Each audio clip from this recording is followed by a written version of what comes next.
তীব্র তাপদাহে বিপর্যস্ত ময়মনসিংহের জনজীবন। প্রচণ্ড গরমে বেকায়দায় দিন এনে দিন খাওয়া শ্রমজীবী মানুষ। পেটের তাগিদে অসহনীয় গরমের মধ্যেই কাজে বের হতে হচ্ছে তাদেরকে। অব্যাহত তাপপ্রবাহে নষ্ট হচ্ছে বোরো ধান সহ গ্রীষ্মকালীন শাকসবজি।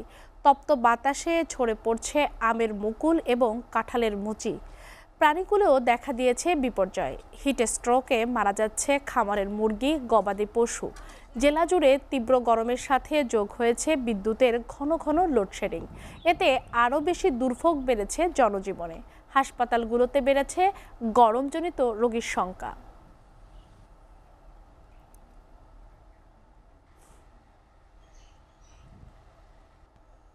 তীব্র তাপদাহে বিপর্যস্ত ময়মনসিংহের জনজীবন। প্রচণ্ড গরমে বেকায়দায় দিন এনে দিন খাওয়া শ্রমজীবী মানুষ। পেটের তাগিদে অসহনীয় গরমের মধ্যেই কাজে বের হতে হচ্ছে তাদেরকে। অব্যাহত তাপপ্রবাহে নষ্ট হচ্ছে বোরো ধান সহ গ্রীষ্মকালীন শাকসবজি।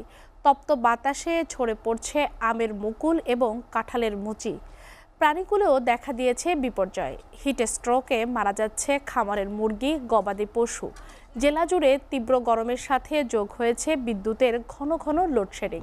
এতে আরও বেশি দুর্ভোগ বেড়েছে জনজীবনে। হাসপাতালগুলোতে বেড়েছে গরমজনিত রোগীর সংখ্যা।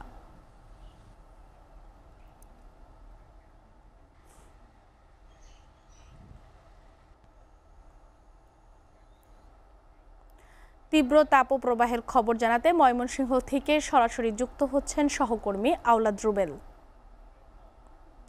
রুবেল, চলমান তাপদাহ নিয়ে কি বলছেন স্থানীয় আবহাওয়া অফিস?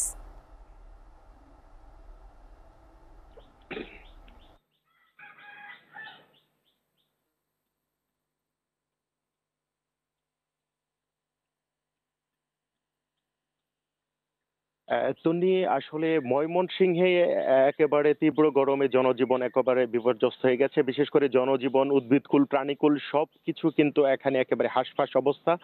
এবং আবহাওয়া অফিস আমাকে এখন পর্যন্ত বৃষ্টির সুখবর দিতে পারেনি। তারা বলছে যে এই এপ্রিল মাস জুড়ে বৃষ্টি হওয়ার সম্ভাবনা তেমন নেই। তারপরেও মে মাসের প্রথম সপ্তাহে ময়মনসিংহে বৃষ্টি হতে পারে।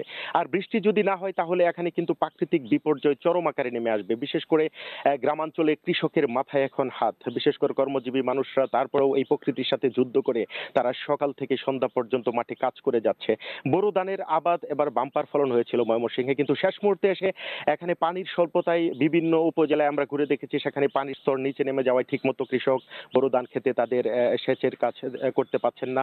পাশাপাশি এখানে বিদ্যুতের ঘন ঘন লোডশেডিং, বিশেষ করে ময়মনসিংহের বিভিন্ন উপজেলায় চরম আকারে বিদ্যুতের ঘন ঘন লোডশেডিং চলছে এবং অব্যাহত লোডশেডিং এর কারণে এখানে কৃষক তার যে শাকসবজির ক্ষেতে ঠিকমতো সেচ দিতে পারছে না। বিশেষ করে গ্রীষ্মকালীন শাকসবজি যেসব রয়েছে, বিশেষ করে ঢেঁড়স, চিচিঙ্গা, ঝিঙ্গে, ধুন্দল এবং শসা, এইসব ক্ষেত এখন নষ্ট হয়ে যাচ্ছে। বেগুন নষ্ট হয়ে যাচ্ছে ক্ষেতে। কৃষক ঠিকমতো পানি দিতে পারছে না। একদিকে বৃষ্টি হচ্ছে না, অন্যদিকে সেচের অভাবে, বিশেষ করে এখানে ডিজেলের দাম বেশি হয়, কৃষক কিন্তু বিদ্যুতের উপরে নির্ভর করে। তো বিদ্যুতের লোডশেডিং এর কারণে জনজীবন আরো বিপর্যস্ত হয়ে পড়েছে। এখানে গ্রামাঞ্চল ঘুরে আমি যেটা দেখেছি, এখানে মানুষ সেই পুরনো ঐতিহ্য যে ছোট ছোট ছেলেমেয়েরা আল্লাহ মেঘ দে পানি দে সে সমস্ত জারি গান করছে এবং বিভিন্ন জায়গায় ইস্তেস্কারে নামাজ আদায় হচ্ছে, তারপরেও কিন্তু বৃষ্টি হচ্ছে না। এবং সব মিলিয়ে দুর্বিষহ জীবন নিয়ে মানুষ প্রকৃতির কাছে, মহান আল্লাহ রাব্বুল আলামিনের কাছে প্রার্থনা করছে বৃষ্টির জন্য। তো আবহাওয়া অফিস এখন যেটা বলছে যে আরো কিছুদিন অপেক্ষা করতে হবে এবং কৃষি বিভাগ কৃষকদেরকে কৃত্রিম উপায়